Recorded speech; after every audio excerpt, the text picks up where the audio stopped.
welcome to LOA Today. I'm Walt Thiessen. With me today is Debbie G of Spirituality Gone Wild. This is your daily dose of happy. We are so happy you decided to join us today.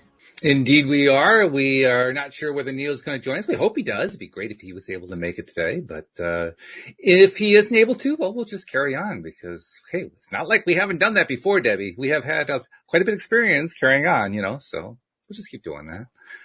And so how you doing? You looking good? Thank you. I'm doing fabuloso. Thank you very much. We've had, it's been some crazy energy. We had a full moon with an eclipse, and it's been a lot of clearing for the masculine energy, which has been just something. We've got retrogrades happening. We've got flares flying. And all for our benefit to realize that if there's one little piece I've taken away from this past, couple months, and all the energy's going and all this other stuff is that it's so perfect. It's so perfect because on the flip side of thinking everything's working against you is everything's working for you. And when you start seeing it that you go, oh, these energies happen on purpose because it's sort of like this. I don't know if you've ever done this before, Walt. Have you swept your kitchen floor and you can't find your dustpan? Oh, sure. Yeah, I think we've all had that. And then you sweep it over into a corner and then hide it with the broom. Or get a newspaper or something, anything. Get the darn thing off the floor. Well, I'm sort of naughty, so I'll just sweep it. You'll sweep it over the side. Okay. I'll just get to that later. Yeah, right. Rest of it's good. There's never a carpet around to sweep it under when you really need one. You ever notice that? Well, I know. Exactly. Just sweep it. I've done that. Oh, there's the carpet. Yeah, right. We're good. Oh, we get this wonderful this energy that comes up to bring, and what it does is it brings a big giant gust of wind in and it goes, and all that, stuff that was underneath there, all the stuff that you just sweep it to the corner and I'll deal with that later and then I'll forget about it and I don't deal with it later. And you know what I noticed is that it collects dust bunnies and gets bigger. So, yeah, I want y'all to equate this to yourselves and the stuff you sweep under the rug, the stuff you don't want to deal with, the stuff that you can't find the dustpan for. It's got some dust bunnies. And so what's happening right now is that you're getting tornadoes of dust bunnies. It's like the Tasmanian devils just going through going. Okay, yeah. Why not? And if you're not taking care of you first, it's going to show you and it's going to present itself in a way that you're going to get stretched. You're going to get tired, angry, pissed off, depressed. All kinds of ego emotions come up because you've not dealt with it. And I think the universe is saying, I want you all to start practicing some better self-care. You need to love yourselves first. And I think that this is what this is about, and diving into the masculine energy. This is about the masculine coming into their power. Okay, so let me ask you about your metaphor. Before we get to the masculine power thing, let me ask you about your metaphor because there's a definite pattern that I see as somebody who's in entire boot camp, because you refer to it as dust, and in entire we talk about residual dust, which is the stuff that's left over after you have detuned all that crap that was bugging you for all those years. And I'm wondering, was that like a conscious connection that you were making there, or did you just like dust? I didn't know. It could be either way. I think that that's just Taya. I think that's just Taya. I think Taya comes out. I think that I've been doing it so long that I'm just Taya-fied. Taya-fied. Yeah. All right. Yeah. I'm Taya-fied. I mean, it's like Twitter-pated. Like Thumper got Twitter-pated. Now there's an old reference. I like that one. I'm Twitter-pated. I know, but I'm Taya-fied and so everything. That's a really good thing, though. How does Taya, trusting your abundance, show up in your life? And it was something that David was just talking about a little bit ago here. And it's the truth of it, though. If you really look at your life and you start seeing, where am I trusting my abundance in my life? And am I trusting it? Oh, so let's talk. Okay, so vibrational dust. yeah, it sort of just melds right into the fact that there's dust bunnies growing Yeah. and you sweep it under the rug. And why? Because here's here's the biggie one. So that question's answered. We're there because I got a whopper for you now. Okay. The divine masculine and the divine feminine, y'all need to quit lying to yourselves. This energy happening is because we're all a bunch of fibbers and we're all selfish. I love it. We all lie to ourselves. We're full of crap. We don't tell ourselves the truth. We say yes when we mean no.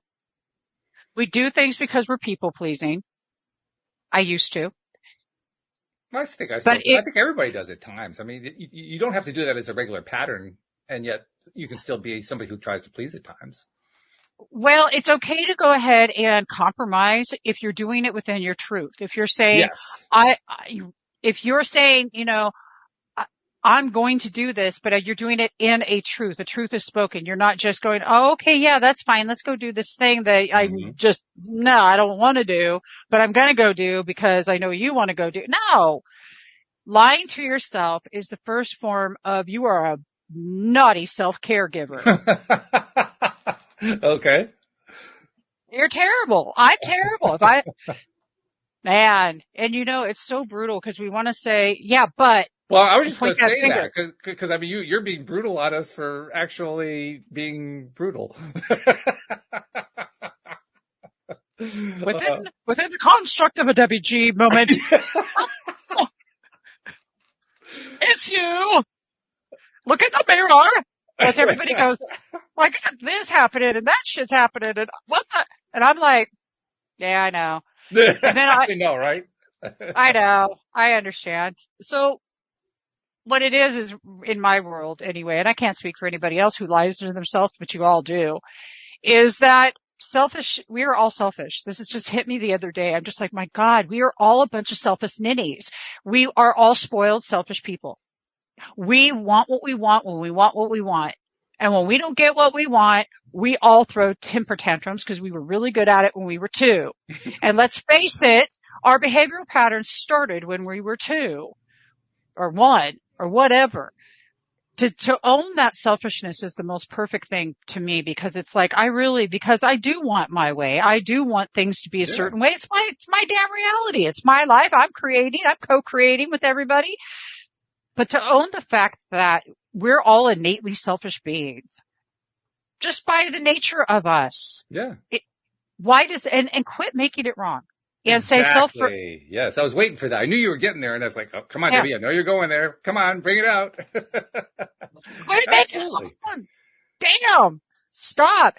It's okay. Self first is not selfish. And actually, what the hell if it is? So what? What if it is? What if you take care of you because you matter that much? Oh, well, is the whole world going to die? No. And what if it did? So what? We'll also look at it from another point of view. What if you tried to be 100% selfless? Wow. You'd be dead. You would die like within days. It is not possible. It's not possible to stay alive without being selfish to some degree. It's not possible. I love that. The things that we think that matter don't matter.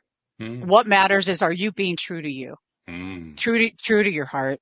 Yes. Because if you can't be true to you and true to your heart, if you cannot be honest with yourself, there is not another human being that you're going to be honest with. And integrity right now is being challenged in every direction. Oh, yeah. If you tell for that. There's a really good reason for that. We keep attracting, not you and me, but society keeps attracting that. That's what people are regularly attracting. And of course they keep getting it and they say, well, why does this happen to me? Wait, Lance, because you're not being honest with yourself about what your real true needs are. But I don't know what my needs are. That's why you need to take Taya, just saying. But or take time to do something, anything. Time for you. Take ownership. Yeah. Time for you. So something else has been coming up, and this is going to segue into this. Okay, well, what if you were told that you only have 6 months to live? Okay. And I mean, seriously, I want people to really sit and put themselves in this space. If you've ever experienced almost dying, or you've ever experienced your own mortality, you get this already. We're all going to croak. Just deal with that part. I'm afraid to die. Well, that's just because you're selfish, like we already talked about. Back to it. If you only had 6 months, what are you going to change in your life? What are you going to do? And to back this up, first I want you to think about that, Walt, but I have something to read to all of you, and I'm going to bring it up here. And it's a little bit long, and this was written by a lady that just transitioned yesterday. Right.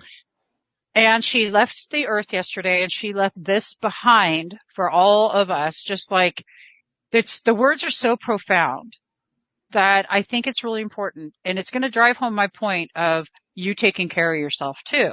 Is it okay if I read it? Yeah, sure. You ready? Go for All it. right. And then we can go into what would you do if you're only here for 6 more months. Mm-hmm. So if you're reading this, the effing brain cancer probably got me. But let me be crystal clear. While I'm able, I did not lose a battle against cancer. This is a ridiculous, steamy pile of horse shit that society has dumped on cancer patients. Western medicine and Western culture especially is so uncomfortable talking about death that instead it created a battle analogy that basically shames people who die from cancer. Newsflash, Newsflash, and this is part, I love this. None of us gets out alive from this rodeo called life. There's no shame in dying from cancer or any serious illness, and it doesn't need to be a battle. It's a transition that each of us will go through. I was asked by a shaman who I spoke with after my second brain surgery, are you running towards life or are you running away from death? Are you running towards life or are you running away from death? Whew, that got my attention. Mm-hmm. There's a big difference. There's a big difference. I got it wrong more often than not. Don't let fear fuel your choices. Live fearlessly. Run towards life. Don't worry about what people think. Trust me, it doesn't matter. Focus on you. Be true to yourself. Be your own best friend. People who tell you you're selfish are not your people, but you are selfish. Selfish in a good way. We'll talk about that and I'll explain it. If the voice in your head says these unkind things, get a new voice, honor your mental health, and seek out a good therapist. With the same vigor you'd search for a romantic partner. In other words, you're important. Speaking of being intentional about cultivating friendships that lift you up, as those friendships grow and change, don't overlook them while you search for the great love of your life. No, I'm not suggesting you sleep with your bestie, but if you do you. Another unhelpful message that we get from society is that we need a love of our life or as a romantic partner. Single and childless, I was diagnosed with terminal brain cancer, and I looked around my life and came up sputtering and sobbing from the wave of grief that washed over me. I thought I'd be doing this alone, no husband, no kids, no great love. How wrong was I? At the first appointment with my neuro-oncologist, one of the nurses diligently hauled in chair after chair for the great loves of my life who came in with me that horrible day and many days after that. I sat and listened while the doctor explained the 12-month procedure plan. As I focused on my breathing, then looked around the room, and that was filled with the great loves of my life, incredible women and friends I'd met at various stages. So, surround yourself with people who contradict that unkind voice, people who see your light and remind you who you are, an amazing soul, and learn how to receive these reflections from your people because they are speaking truth. And here we go. Love yourself no matter how weird and silly it might feel. Every morning, give yourself a hug before your feet hit the floor and look deeply into your eyes in a mirror. Say to yourself out loud, I trust you. Mm-hmm. That voice in your head might say you're a dork. Ignore it. As people leave this body and embark on this mysterious journey of soul, I hope these observations from my deathbed are somewhat useful. What I know deep in my bones is that learning to love myself has led me to be able to say this, and I'm so proud of how I lived. Really good. I like that. Yeah. So, think about that. So, Walt, if you were 6 months, a year, regardless, if you were faced with your mortality, what would you think you might do differently? Before I answer that question, I think I need to give a little background. And the reason I say that is the background, I think, informs the present answer. The background is that when I was growing up, I grew up in a Protestant Christian household. And my family was the leading family in our church. My father was the biggest donor. We played the biggest role. I mean, it was that kind of a situation. Okay. Mm-hmm, mm-hmm. And now I had that one particular experience. It was a Presbyterian denomination. Lots of different Christian denominations exist that have a similar experience to what I'm about to describe. Other religions have a similar experience to what I'm about to describe. I'm not trying to come down on any particular religion. I'm trying to explain where my experience came from. And where my experience came from was my religion taught me to be afraid of death. Yeah, so did mine. Right? So, high five on that one. And it wasn't until I learned about source energy, law of attraction, all that kind of thing, that I finally encountered spiritual beliefs that aligned with what was deep inside me. And once I did, my fear of death disappeared. Yeah. Because now I had something to hang on to spiritually that made sense. Because I'm sorry, the other one doesn't make sense. It's designed to mess you up, and it does a really, really good job of that. So with that little tirade aside, I don't fear death anymore. And in fact, now I have not had to face, I have 6 months to live, so I can't say I know how I would respond in that situation. Right. However, what I can say is what I think would happen. And what I think would happen is that the intent that I have now would become more intentional. As focused as I am now on living in the now, I'd be even more focused then.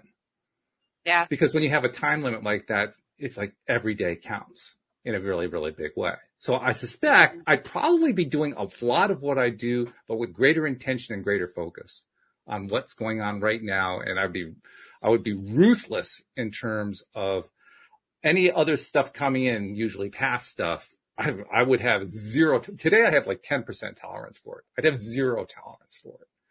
And I'd be completely in the now. And there's also another piece of the answer too.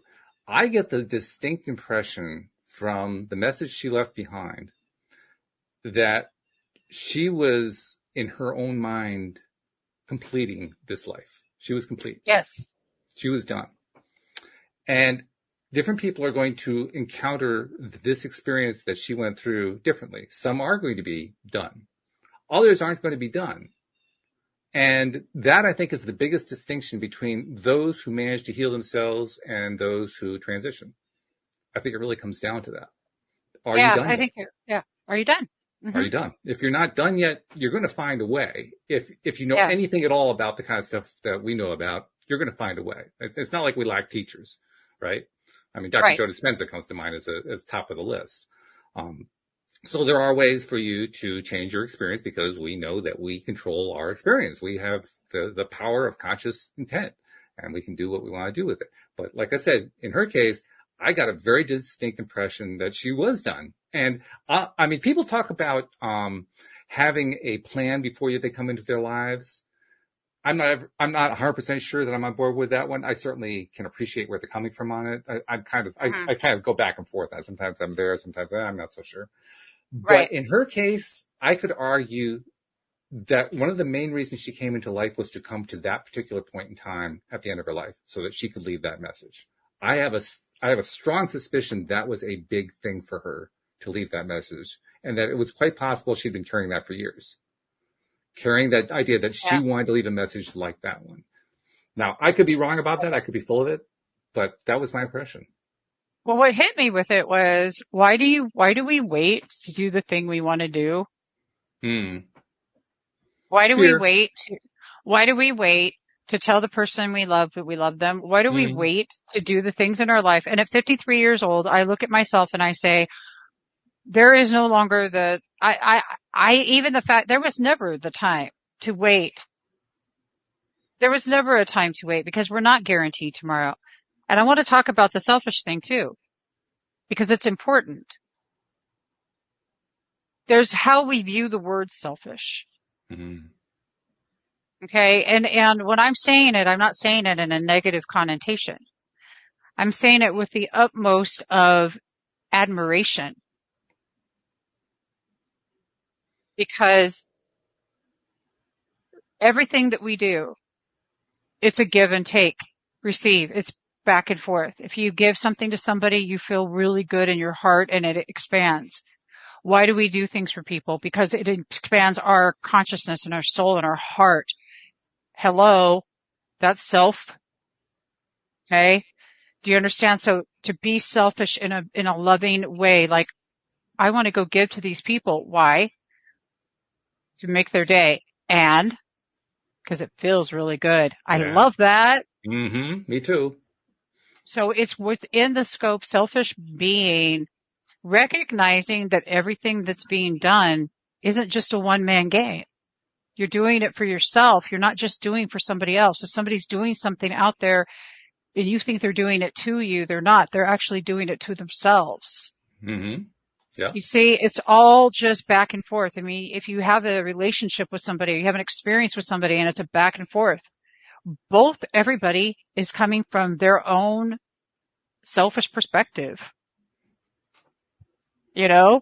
Yeah, they could be It's a good understanding of thing. somebody else's, but come on. Yeah. And I'm But with you. why not? I think it's really important to appreciate self. Yeah. I mean, self is a good thing. Like you, I don't buy into the old, cliche type thing that, you shouldn't be selfish. Uh, Mm-mm. the way I think about it is whenever I hear somebody say that, and I've heard people say that plenty of times, I keep Yeah. thinking the same thing. Wow, you must be having a miserable day because it's just a reflection of where they're at right then. They're basically saying, I can't be happy unless you change your behavior. And Well, that right there is searching for that's like an internal, oh my God, get into the whole somebody in your life to fill the void that you need to fill yourself, but you're too busy. yeah, The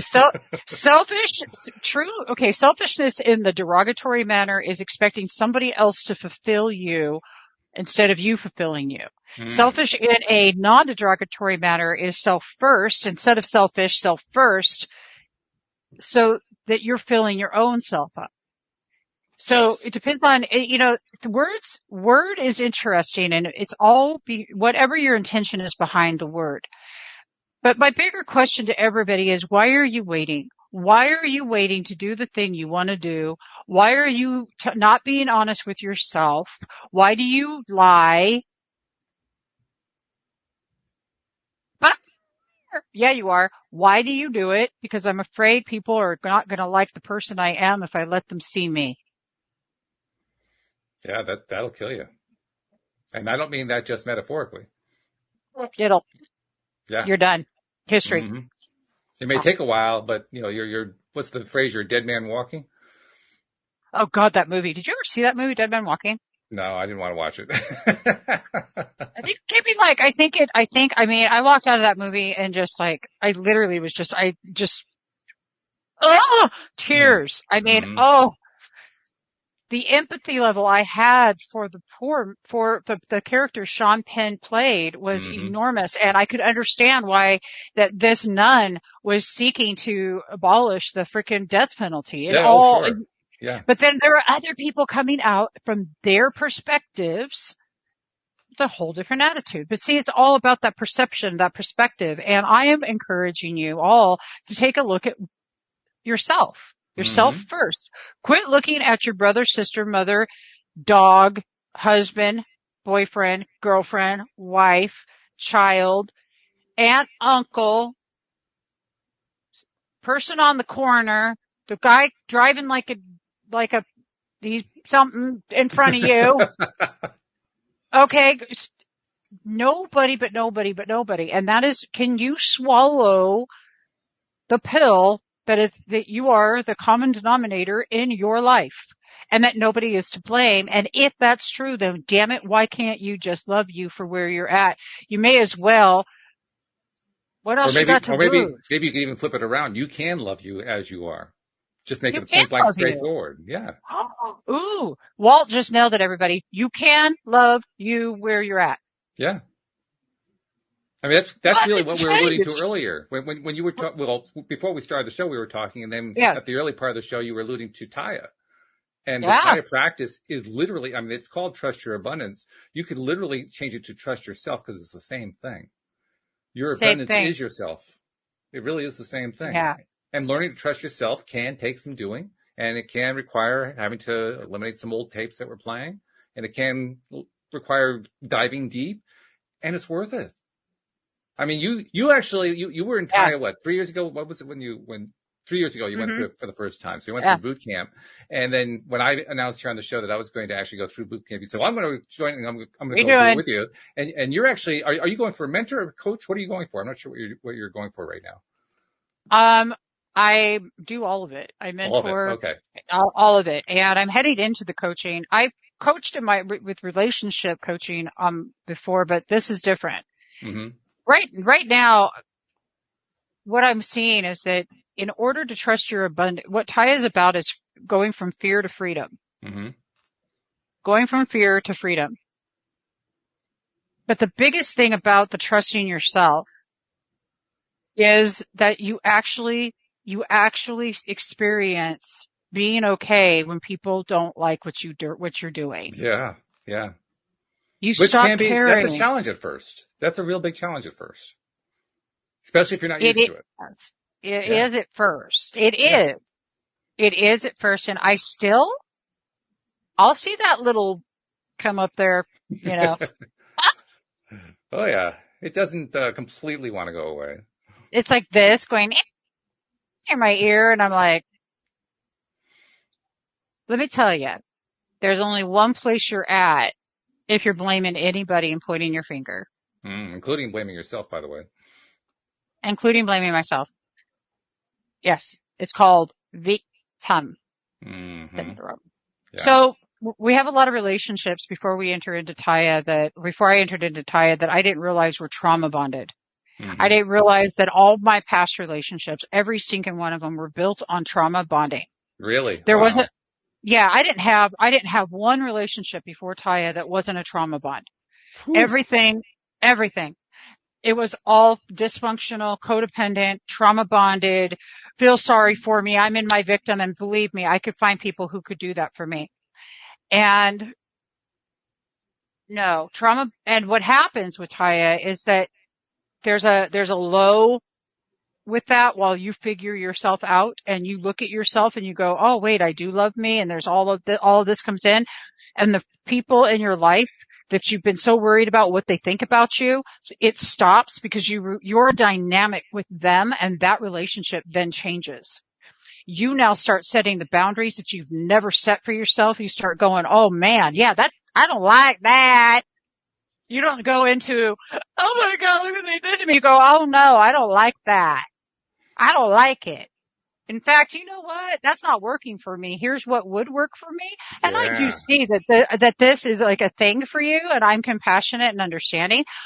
And I realize that in the past in our relationship that we did this thing and that's what that looked like. And I'm blah, blah, and you guys are used to me doing this and that and blah, blah, blah, but now I'm not. Well, guess what? That just because it stopped being what I want. And now I'm doing what I want. Yeah, but we don't like it. That's too damn bad. Well, you created a pattern interrupt. That's really what you did. There was an old pattern. You interrupted it. You changed it around by changing the way you thought, you felt, and all of a sudden everybody else felt the consequences of that. Because now all of a sudden their old game wasn't working anymore. Well, yeah, but see, also the beauty, this is so beautiful. What happens is some of these people actually start seeing the beauty within them because you're seeing the beauty within you, and you start so then you start reflecting the beauty. You start reflecting the beauty because you quit judging what's happening and you start accepting what's happening and you start realizing, oh my God, they're perfect. They're in their mess. Aren't they beautiful in their freaking mess? Isn't that lovely? The thing that always really amazed me about this kind of thing, and I especially have noticed it during Taya Boot Camp, but I also have noticed it in the past too. When you make these shifts, when you change your perceptions and you change your preferences and you change what you're willing to do and what you're not willing to do, what you're willing to accept, what you're not willing to accept, when you change that, first of all, you get a change in people around you. And I mean who they are. It's amazing. that was the first time I really noticed the magic, so to speak, of the law of attraction. Because magically, some people disappeared and other people appeared, and it was a definite increase in wonderfulness for me every single time that happened. Yeah. Simply because I changed the way I thought about myself and my environment and what I was going to do with my life, what I was going to give my attention to, what I was not going to give my attention to, more important than anything else. I was going to stop giving my attention to all the stuff that wasn't really working for me. I was going to start giving my attention to stuff that I would prefer instead. The whole thing shifts. The population shifts. The people around me shift. Somebody once asked me very recently, how many people do you have in your life who give you a hard time? And I had to sit and think about it because I couldn't think of one. It used to be, I could have listed, a dozen easily right off the top of my head, but I couldn't think of any because they were all gone. They were all gone. They just disappear. They just go. And when you're not taking it personal, because it's not personal. Right. You're like, oh, okay, so they're going to go work on their stuff. I have been a frequency and vibration. That's all it is. There's no reason to even judge when people are in your life or they're not. Well, you're on point. I love that. So, but you also find that when you raise your standards, that the caliber of people that you're now hanging around with changes. And when I say caliber, I am talking about frequency and vibration. Again, there's not a right or wrong with the people that you were with before. It's just that you're doing your stuff, you're growing your growth, and you're not willing to just play in the mud. Yes. You're kind of like, that was good when it was good, and I got so much mud stuck in places I didn't even know I had. And I'm like, I don't want to be in the mud anymore, and I'm going to go over there now because it's cleaner. Time to shower off. Seriously. And sometimes you revisit the mud and you get mud stuck a little bit again. And so just saying. But the funny thing is over time that mud sticks less and less when you do this kind of practice. It sticks less. It does. It totally does. It's like you become Teflon Debbie and Teflon Wall. Like the stuff just slides right off. Oh God. Right? Isn't that what happens? Yeah. It feels like it. We finally learned how to be a duck. That's right. It just slides right off. What are you doing right now? I'm a duck. I'm a duck. We all are in the mud. Mud's not good for ducks. We're going to be over here in our pond. Letting the stuff just slide off our backs. That's funny. I like that. But it's true that when you go through the time, now I've been through a number of different things in my life. I've first of all, I've had a whole slew of life coaches here on the program, making me the best coached podcast host in America, which I am very proud of. But I've also been through programs. I've read books. I've studied all kinds of stuff like that. And every step of the way, I pick stuff up, and every step of the way, it just filled in another piece here, another piece there. And I really like that.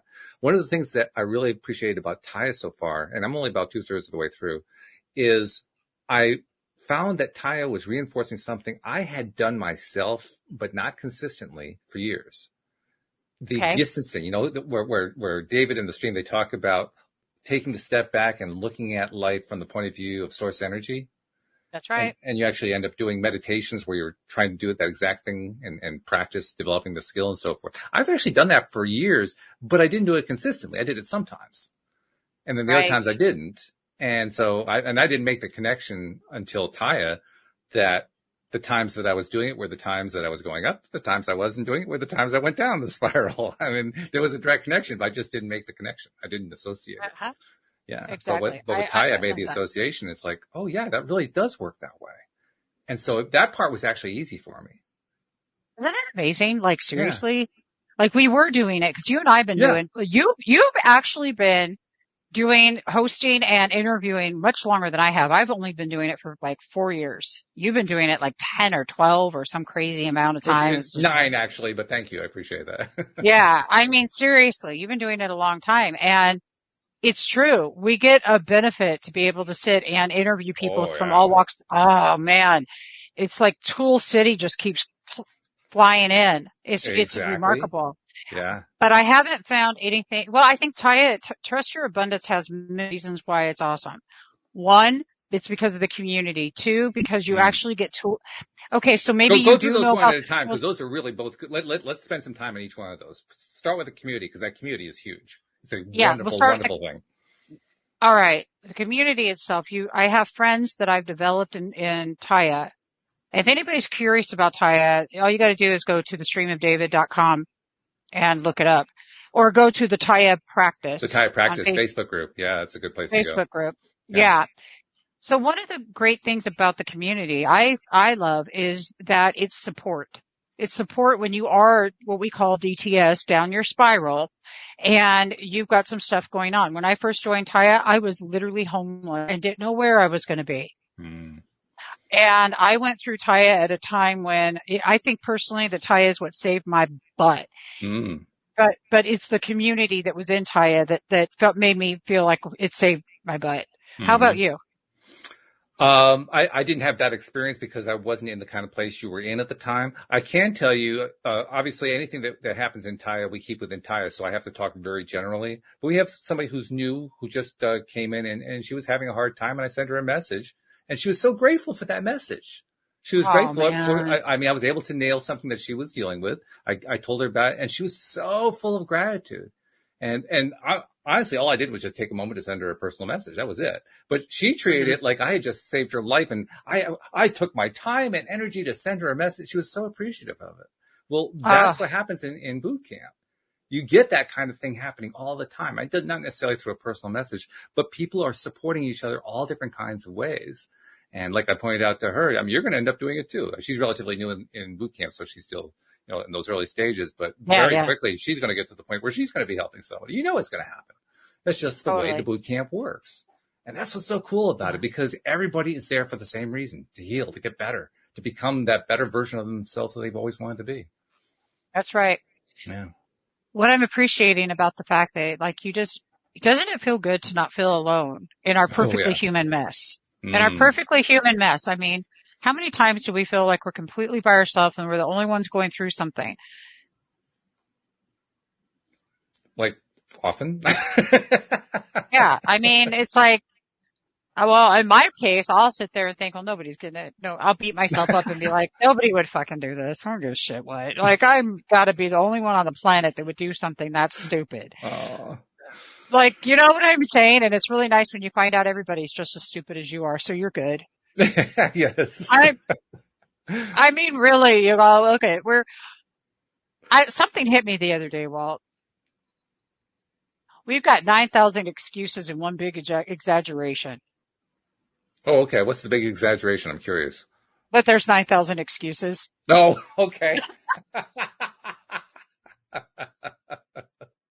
I love it. Yeah, that's true. I was just like, oh my God. And I started writing some stuff down. But the community, the biggest part, it's the camaraderie of the fact that you're not alone in any of this. And here I am all these years later. I mean, sure, I met David prior and I was interviewing him, but it didn't sink in until I took Taya, which is the killer part. So. Well, Taya, I think the thing that is really kind of hard to convey to somebody who hasn't been in the Taya program is that what we're saying is not just a little true, it's 100% true. It's not an experience we're used to having in normal society. No. And so, when you say something like, well, it's very supportive, I think it's something that easily gets dismissed. Like, well, yeah, okay, that's great. So they have a support group. No. The support is immense. The support is infinite. Yeah, that's right. And if you haven't experienced it, it's actually hard to explain it. It's kind of like trying to explain red to somebody who doesn't know what color is. Totally. Or trying to explain what something tastes like. Or it's experiential. Absolutely. I totally agree with you. So that's the first big benefit of Taya. Let's see. What can we identify as the second big benefit? The second big benefit for me are the 4 pillars of Taya. Okay. Detuning judgment, acceptance, appreciation. We're actually looking away from the word forgiveness now and really stepping more into a acceptance of where things are. Because look, if everything's divine and where it should be as it is, then why not just accept that is what it is? And Well, then actually, you said the word. I think we're actually going toward appreciation. I think it's where we're really getting to. that's what it is. That's the pillar is about, the appreciation of it. It's learning, it's understanding. So there's this depth of understanding about my perspective, how I saw things, seeing things with a new perspective and observing from the eyes of source.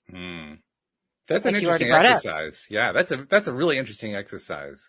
Because basically, all you end up doing is you end up doing a little meditating, which they guide you through.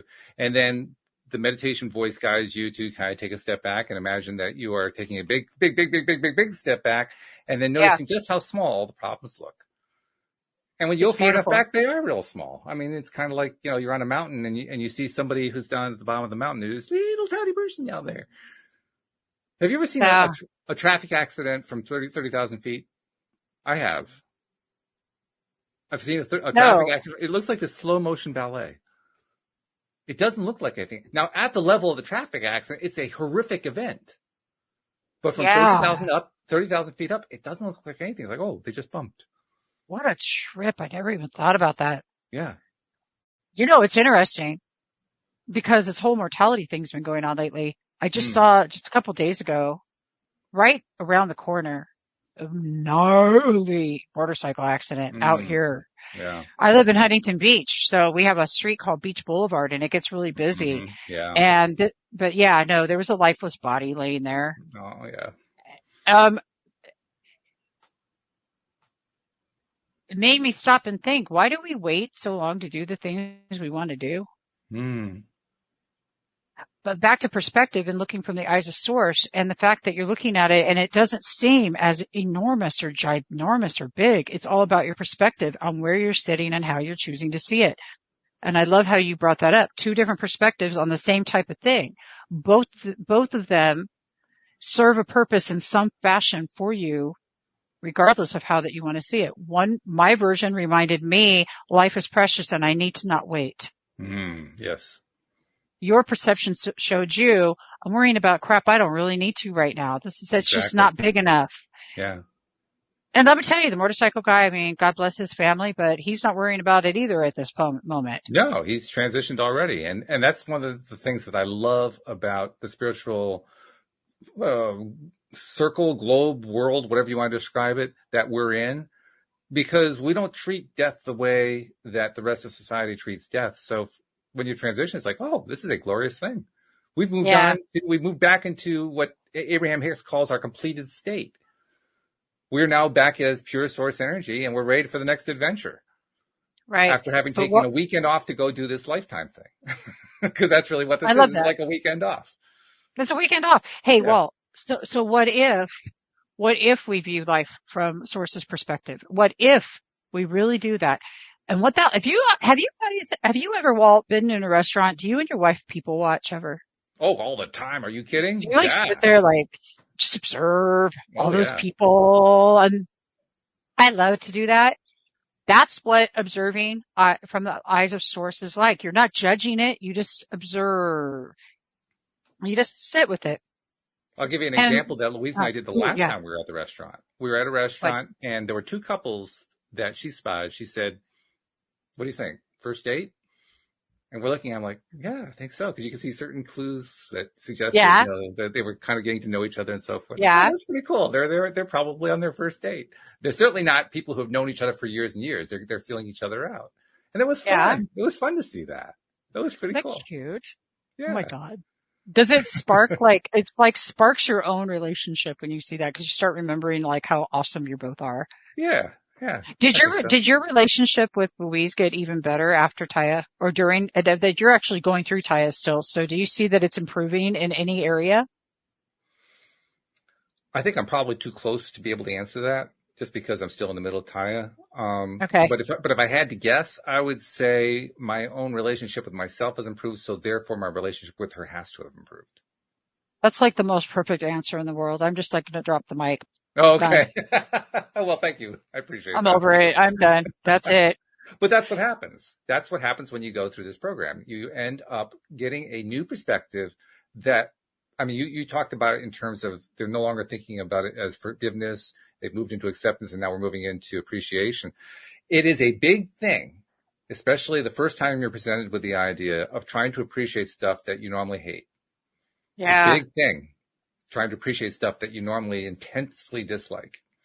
totally. And I can't say I have completely mastered it, but I have mastered it to a significant degree. And wow. Tell me Wow. about that. Yeah. I mean, essentially there isn't a whole lot anymore that pushes my buttons. A lot of my buttons went away. Oh, I'm not your butt. kidding. A lot of my buttons went away. I like that. Tell me Yeah. more. People would try to push a button and it wouldn't work. Things that I would experience in life that would just automatically push the button. It was like, oh, okay. No big deal. Whereas before it would have been, oh, I can't believe they said that. I can't believe that person did that. I can't believe that situation happened. Well, now it's like, oh, yeah, okay, well, whatever. It doesn't matter anymore. It does it. I wonder why I called that in. Yes, right. Well, Let me there's that take a one look too. at that. Exactly. Yeah. What do I do? Well, it's perfect. And okay, well, ready? I was a bit of a narcissist in my past life, Okay. which was just a few years ago, maybe Okay. even last year. What I mean, I love that. what I mean by that, I was manipulative, controlling. I made things happen. And believe me, I have got a brain that works on overdrive and if I want something to go a certain way, I can make something go a certain way. Kaya has given me tools to detune that because the triggers were in the treasure and the trigger in detuning those buttons were the fact that I detuned my narcissist. And now if I find another codependent like me or a recovering codependent, when I see one, it's like, yeah, I see that narcissist in you and I love that narcissist in me so much. I don't need to react to that. That was a good try, but can you do one better? I love that. That's That's what I great. say. Just shit, do one better. Cause I've done that. No, I can give you a better one if you want to do I want to that. ask you a question about narcissism in a minute, but Yeah. before I do, Marissa threw a question into the chat and I want to bring it up. She says, in response to what we're talking about, just be mindful. I think she's talking about the entire perspectives that we're talking about. And yeah, it is mindfulness, but it's more than mindfulness, really. It's appreciation of transgressors, to use the entire term. It's appreciation of the stuff that you don't like. That's more than being mindful. That's taking a completely different perspective from what you might have taken before. And it's Mm-hmm. challenging, especially the first time you try it. It is challenging. Um, Mm. you're not wrong, Marissa. It's not like you're wrong about it. It's just that it's more than mindfulness. I love that. It's, Marissa, it's mindfulness with intention. Yeah. It's mindfulness with informed action. See, there's an awareness to something and you see it. And the mindfulness of it is you not only see it, but now you're going to actually look at your decision making factors before that you do one. So it's an active, intentional, thing that you're going to do. You're going to look and say, okay, I'm mindful that my behavior used to be that of what we quote unquote call narcissism. And now I am mindful that that was a trait and I am grateful it's not. I appreciate seeing it, but I know I'm going to do the opposite. I know I'm going to do something that's based out of my heart and mind coherence versus Mm. my ego. Yeah. I know that I was my own perpetrator and I know that I'm okay owning my crap. See, what happens is that when I speak sometimes it rattles cages. Well, Well, you're good at because, that. We love that about you. well, that's what I'm here to rattle some cages because you're wasting your time being anything but the authentic self that you, and the glory and the beauty that you really are. Mm-hmm. Just completely freaking loving you with full force boogie, man. Yeah.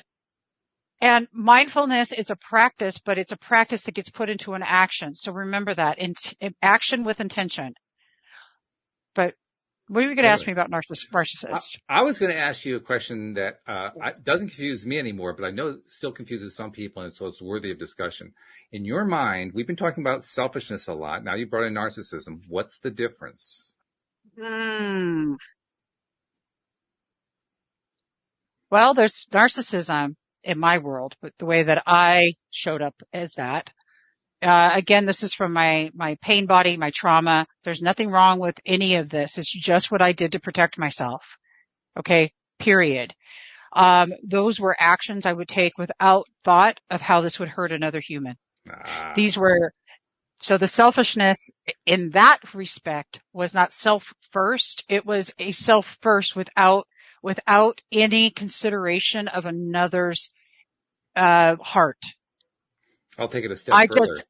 I just want my way. Yes. I'll take it a step further. I'll suggest something that's perhaps a little controversial. I'll suggest that narcissism has a slightly malicious intention attached to it. Hell yeah, it does. Damn right. Let's be real.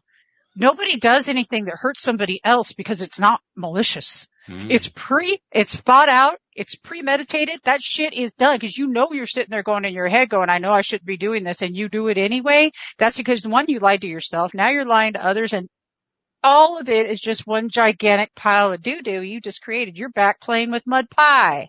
And what's really interesting about the narcissist is that, and you tell me from your experience if this was true, the narcissist isn't necessarily being malicious because they hate the person. They're being malicious because they think being malicious is going to get them what they want. Yes.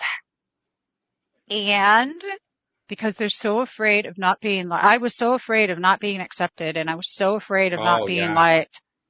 I had to have it. I had to have outside validation of my awesomeness from everyone else except for me. And then if I could just be a good old narcissist, then I could just be self-damning. And then I really could create an environment for myself that was not going to be conducive to Debbie being happy with anything within herself because I've lied to myself all these years. Yeah, makes sense. Makes total sense. And that's just my experience. I don't know what any of you all right. I think it probably describes virtually every narcissist to one degree or another, probably to a large degree with all of them. Just because that narcissist, like you're saying, that narcissist does not have any good sense of self. They don't have a good sense of self-love, self-esteem. None of that's really there. They're faking it, but it ain't really there. Zero.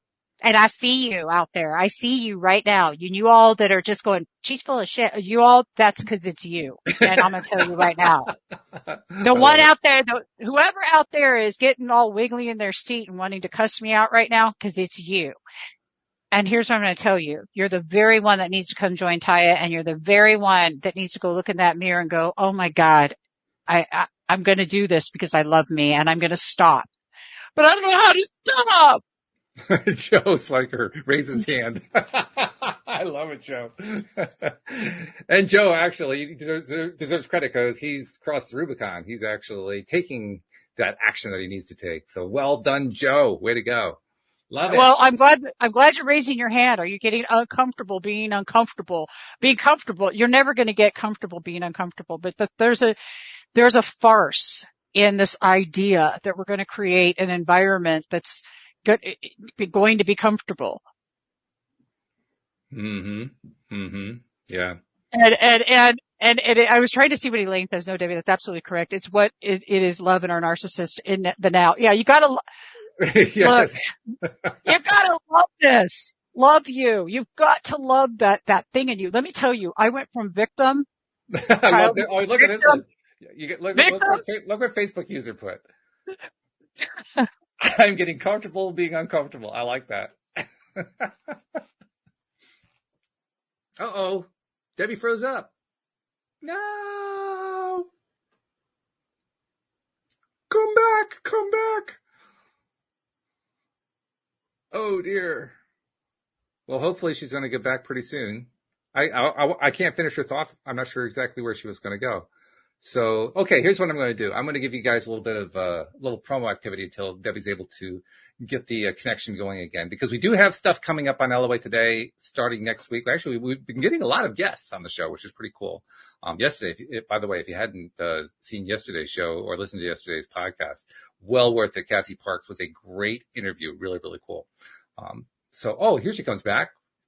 There we go. Hey, all right. There she is. I have to tell, that's my journal right now. Choose happy. Ooh, I like It's it. just too cute.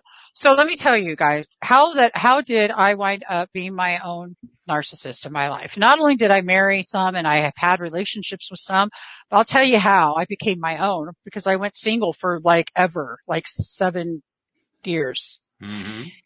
So I became my own perpetrator, my own narcissist. I didn't need to go meet anybody to do it for me this time. I just became it for myself. That's all. But it starts out with that whole victim syndrome, the whole victim mentality. Then we call in more perpetrators and we have more of this going on in it. They're all behaviors and mechanisms designed to simply protect ourselves because that's all we're doing. Yeah, We're it's true. protecting ourselves. We're scared to death inside. We're afraid of people not loving us for who we really are. We're afraid people are going to see us and they're not going to like us and that they're not going to be whatever. They're so scared. And it's Mm. not that, and quite frankly, I hate the labels. I don't like any of them, but I'm just calling it what we can refer to with a word. Yeah, yeah. But Well, yeah, it's just understanding is helpful. self-damnation. If you have Yeah. some understanding, yeah, the labels are there. The question is, are you going to rely on the labels as a thing to lean on all the time, or are you simply using it for understanding? If using for understanding, Yeah. labels are useful. That's what labels are for. I love that. And that's why I'm using them. And I realize that that could be a trigger word. And if it is a trigger, there's treasure in the trigger. If anyone's been triggered during this at all, I'm really stoked about that because that rocks. You so need to get your flunky butt over into Taya. Do whatever you need to do, but raise your standards and raise the bar. Quit playing Truth. small. Quit playing small. Stop. And I tell myself this, don't play small. True or You, false? One of the hardest yeah. things to deal with at first when you're in Taya is when you go through something really rough and everybody says, "Hey, congratulations, that's wonderful," because you're not used to hearing that. True or false, right? You're like, It's a shock the first time it happens. Like, oh, oh wait a my minute. God. I'm being celebrated for having all this terrible stuff happen. Well, that means you're doing the work. Congratulations. It's like, yeah, honey, I know. So we love you. I mean, yeah, it is. You're right. It's true. And the reason that Taya Trust Your Abundance is such a killer program and why, after all these years, why would I have done it in the first place? I've done coaching, done all this stuff because the healers need the healing and we need the Mhm. practice and we need the tools. And it's really, Taya's for badasses. It's not for the weak, meek and mild. I'll promise you. Yeah, you So, got to and be willing besides, to grow.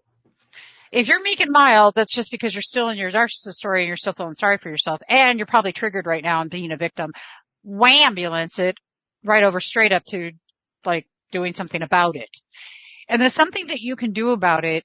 And this is what I'm going to suggest is put your hand on your heart and just be, I love you. Mm-hmm.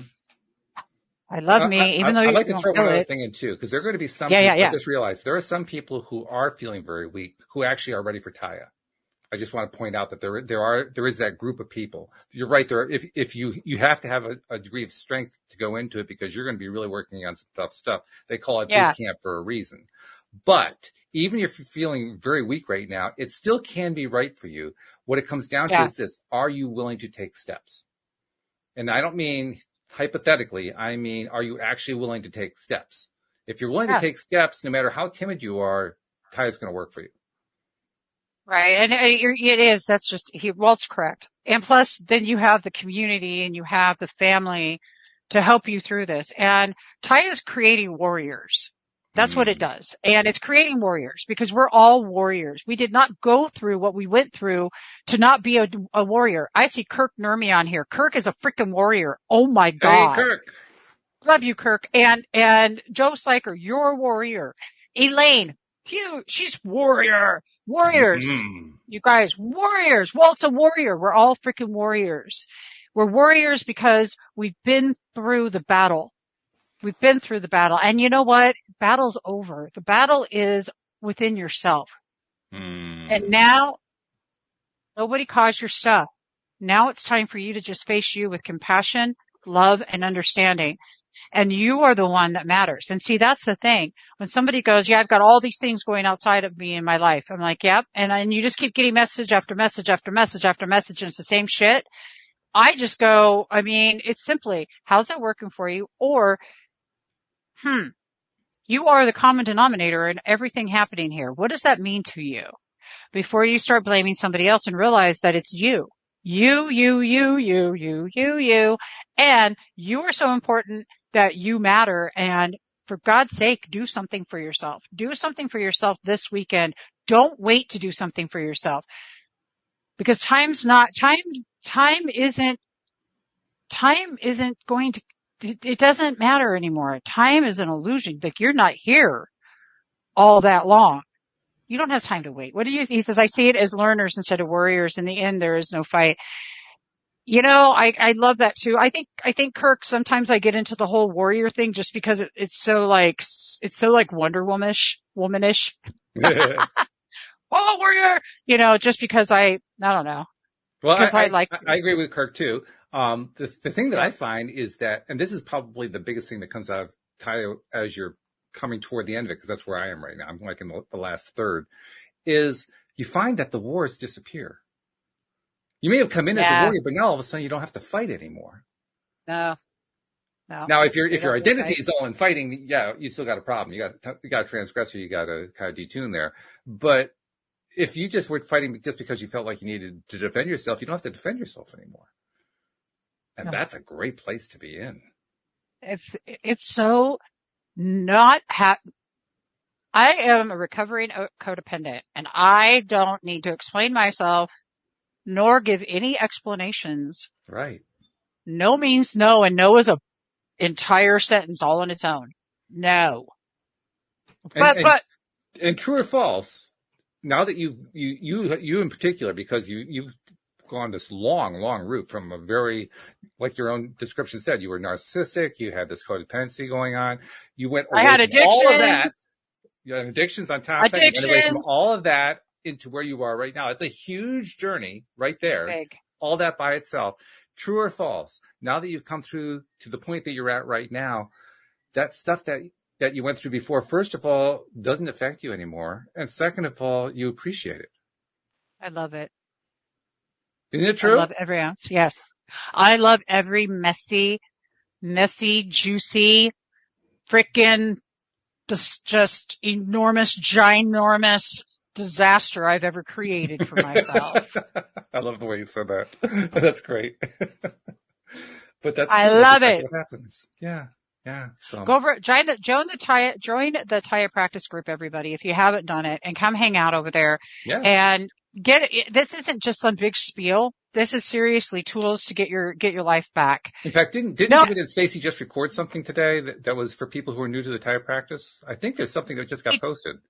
He did. He and Stacy popped in earlier. Yeah, they did. And, you're going to see David and I are going to be on next Wednesday. Oh, you are? Cool.